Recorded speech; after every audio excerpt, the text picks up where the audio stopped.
नमस्कार, घटना चक्र बुक वीडियो के इस शैक्षणिक मंच पर आपका स्वागत है। हमारा उद्देश्य है ज्ञान को सरल, स्पष्ट और सुलभ रूप में आप तक पहुंचाना। आइए आरंभ करते हैं अध्ययन और सब। कभी सोचा है कि हमारे शहर की सड़कें कौन बनवाता है या घर तक साफ पानी पहुंचाने का जिम्मा किसका है? चलिए आज इसी पूरी पहेली को सुलझाते हैं। आज हम बात करेंगे भारत की नगर पालिकाओं के बारे में, मतलब उस सिस्टम के बारे में जो हमारे शहरों को चलाता है, जो हमारे शहरों की धड़कन है।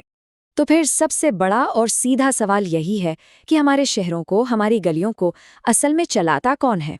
जब सुबह कचरे की गाड़ी आती है या पार्क में नई लाइटें लगती हैं, तो इसके पीछे कौन है? कौन सी व्यवस्था है जो ये सारे काम करती है? और इसका जवाब है नगर पालिकाएं। इसे कहते हैं शहरी स्थानीय स्वशासन की व्यवस्था। सुनने में थोड़ा भारी लगता है ना, लेकिन इसका मतलब बहुत आसान है। हमारे ही चुने हुए लोग हमारे शहर की देख-रेख करते हैं। चलिए आज इसी सिस्टम की हर परत को खोलकर समझते हैं। अब देखिए, जैसे किसी भी मशीन को चलाने के लिए एक यूजर मैनुअल होता है, वैसे ही हमारे शहरों को चलाने के लिए भी एक ऑफिशियल ब्लूप्रिंट है, और वो है भारत का संविधान। तो आइए देखते हैं कि इस ऑपरेटिंग मैनुअल में नगर पालिकाओं के बारे में क्या लिखा है और ये इतना जरूरी क्यों है। इस पूरी कहानी का सबसे जरूरी नंबर है 74। जी हाँ, 74वां संवैधानिक संशोधन।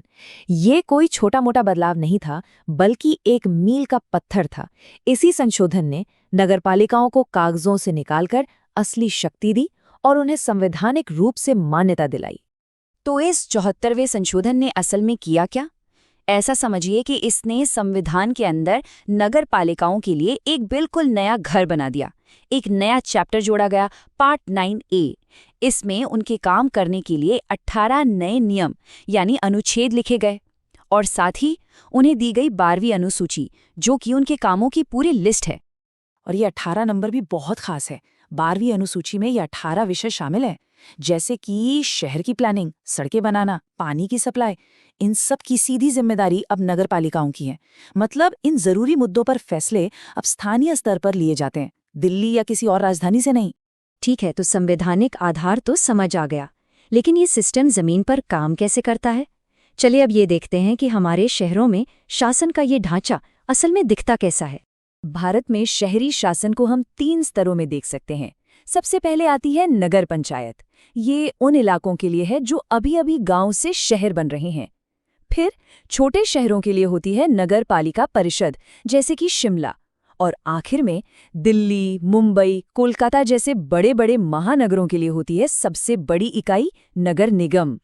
लेकिन ये पूरा सिस्टम आज जैसा है वैसा बना कैसे, ये समझने के लिए हमें थोड़ा समय में पीछे चलना होगा।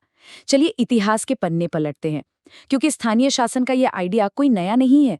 इसकी जड़ें बहुत गहरी हैं। ये कहानी शुरू होती है 1688 में मद्रास से। यहीं पर भारत का सबसे पहला नगर निगम बना था। सोचिए कितनी पुरानी बात है। ये एक बहुत बड़ी शुरुआत थी, लेकिन इस कहानी में असली मोड़ आया लॉर्ड रिपन के समय में, जिन्होंने स्थानीय निकायों को और ज्यादा ताकत और आर्थिक आज़ादी देने की पुरजोर वकालत की। लॉर्ड रिपन का असर इतना गहरा था कि उन्हें भारत में स्थानीय स्वशासन का पिता कहा जाने लगा। यह सिर्फ एक उपाधि नहीं है, ये इस बात का सबूत है कि उन्होंने स्थानीय लोकतंत्र की नींव रखने में कितनी बड़ी भूमिका निभाई थी। एक ऐसी नींव जिस पर आज का पूरा ढांचा खड़ा है।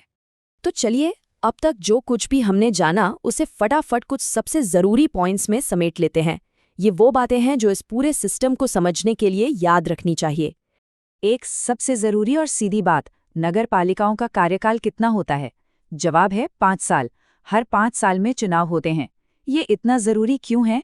क्योंकि यही चीज ये पक्का करती है कि चुने हुए लोग जनता के प्रति जवाबदेह रहें। अगर वो अच्छा काम नहीं करेंगे तो अगले चुनाव में जनता के पास उन्हें बदलने की पूरी ताकत होती है। तो हमने नगर पालिकाओं की नींव, उनकी बनावट और उनके इतिहास को समझा। लेकिन जाते जाते एक बड़ा सवाल भविष्य के लिए भी है। जैसे जैसे हमारे शहर और भी बड़े और स्मार्ट होते जा रहे हैं, स्थानीय शासन का ये मॉडल आने वाले समय में खुद को कैसे बदलेगा? ये एक ऐसा सवाल है जिसका जवाब हम सबको मिलकर खोजना होगा। इस जानकारी भरी यात्रा में हमारे साथ शामिल होने के लिए धन्यवाद।